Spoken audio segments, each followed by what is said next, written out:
Vidéo pour vous expliquer comment gérer l'économie sur Valorant, car j'ai grind 2 fois de bronze à platine et de bronze à or 2 actuellement.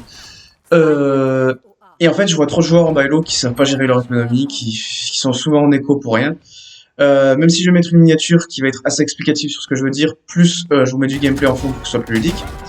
Valorant, c'est 2 splits de 12 manches, et chaque split se divise en 2 parties, les 3 premières manches et les 9 autres.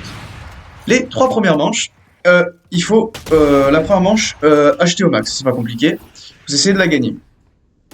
Tout se passe bien, vous la gagnez, c'est le meilleur des mondes, c'est le monde de oui.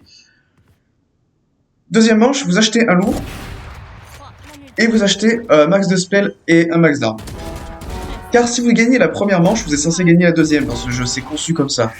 Et en fait, prenez bien un lourd surtout, parce que vos adversaires en face sont censés être au classique, ou à la limite au ghost, ou des armes un peu bizarres. Donc prenez bien un lourd la deuxième manche, et vous gagnez cette deuxième manche.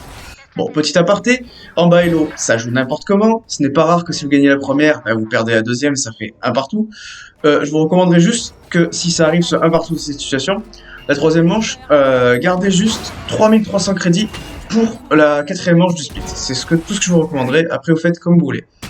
Normalement, vous êtes censé gagner la deuxième, vous êtes en 2-0. Et du coup, la troisième manche, il n'y a que 2 options. Si vous avez survécu, vous gardez l'arme que vous jouez. Si vous avez, en deuxième manche, vous avez acheté un Marshall, vous gardez. Si vous achetez une Spec, vous gardez. Cigare, vous gardez, etc. Vous gardez cette arme. Et vous achetez un shield léger si vous avez perdu votre shield. Parce qu'en face, les adversaires, si c'est des bons joueurs, ils seront à la vandale. Et donc, ça sert à rien d'avoir un shield de lourd. Et c'est un round poubelle, mais pour vous mettre bien à la suite. Donc, après, cueillez 3-0, vous gagnez le bonus round, parce que le bailo, vous pouvez gagner le bonus round, parce que les gens font n'importe quoi.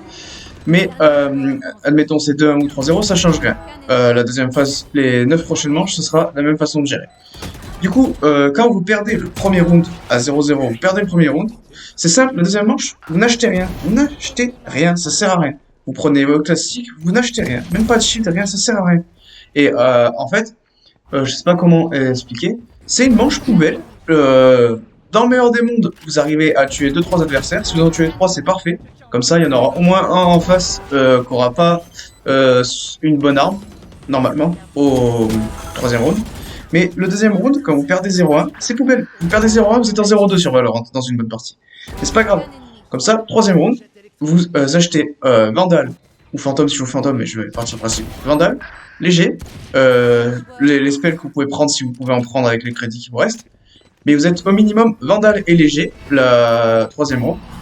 Après, pourquoi pas prendre un lourd si vos crédits vous permettent, mais je me souviens plus. Moi, j'achète jamais de lourd dans ces cas-là, mais bon, si c'est possible, faites-le si vous le sentez. Mais moi, je vous conseille Vandal léger, troisième round, quand vous êtes en 0-2. Normalement, vous êtes censé revenir à 2-1, parce que vous êtes Vandal léger, et en face, normalement, si c'est des bons joueurs, encore une fois, ils sont censés être en écho. Mais bon, vous savez, Valorant, le bailo, ça fait nimp, on va pas y revenir dessus 1000 fois. Et après, la deuxième moitié, les 9 autres rounds, je vois trop souvent trop de joueurs qui achètent des shields de lourd pour rien. Mais pour rien, ça sert à rien. Je crois que la miniature que je vais mettre, il y aura 3-0 pour mon équipe si j'ai pas de bêtises. Et je suis seul avec un léger. Et mes alliés ont pris des lourds pour rien. Parce que à ce moment de la partie, les joueurs sont censés jouer Vandal. On n'a pas l'info sur quelles armes ils jouent potentiellement. Et en fait, à partir du 4e round de la split, tant que vos adversaires y jouent Vandal, ça sert à rien d'acheter des lourds, c'est des crédits gaspillés. Et essayez avec cette physionomie de toujours avoir 3300 pour le prochain round pour acheter au minimum votre Vandal ou votre léger, ou si vous jouez Fantôme. Et bon, l'écho, c'est pas non plus une science exacte, ça dépend des persos, etc., des physionomies des parties, mais c'est cette base de toujours à 3300 pour l'index. Et si vous faites ça, normalement, à part si vous faites une très mauvaise game, vous serez pas souvent en semi-écho, vous achèterez un léger et un shérif dans les 9 manches de deuxième phase de split. Moi, je fais ça, je fais un shérif, un léger ou un ghost, un léger, comme vous voulez. Mais c'est des semi-échos, vous avez un léger et une petite arme. Mais gardez toujours 3300 pour la suite.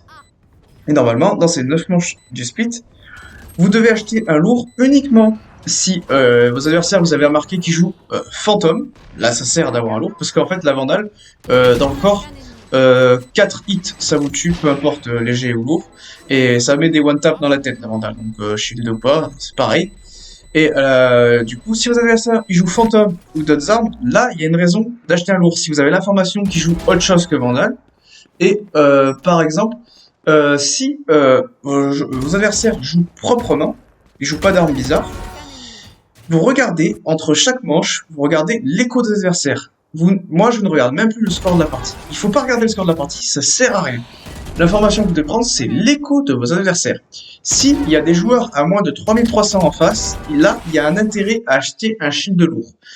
Parce que vous savez qu'il y a potentiellement un joueur en écho. En face, si on lui baille sa vandale parce qu'il y en a un qui a de quoi lui payer, ça sert à rien d'acheter un lourd, mais vous pouvez pas le savoir. Et puis, vu que en bas hello, bah, les gens jouent pas correctement et se fâchent des fois, achètent pas les armes. D'ailleurs, achetez toujours les armes à vos coéquipiers, même si vous êtes fâché avec eux. Parce qu'un coéquipier qui a une meilleure arme, c'est un coéquipier qui fait des kills et qui vous aide à gagner votre partie et qui vous a gagné à du rank up.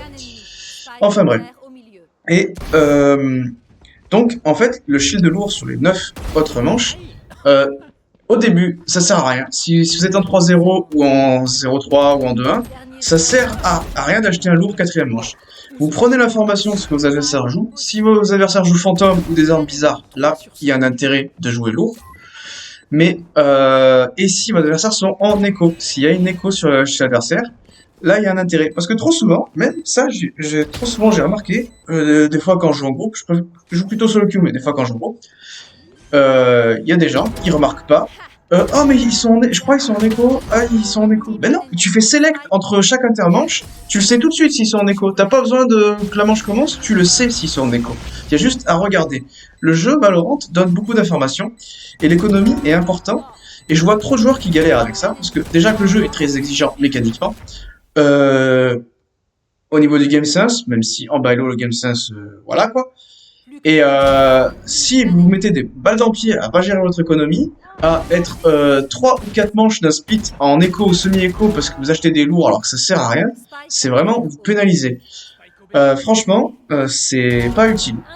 Et évidemment, si vous approchez des 9000 crédits, n'hésitez pas à acheter des armes aux alliés et acheter un opérateur, pourquoi pas, dépensez-les. Et si jamais vers la fin du split, les dernières manches, vous êtes large en écho, bah, là vous pouvez acheter des lourds systématiquement, pas besoin de réfléchir. Sur ce, j'espère que cette vidéo vous aura plu. Et à une prochaine vidéo, je pense que la prochaine sur Valorant sera peut-être pas tout de suite, mais ce sera la sélection des agents quand on débute.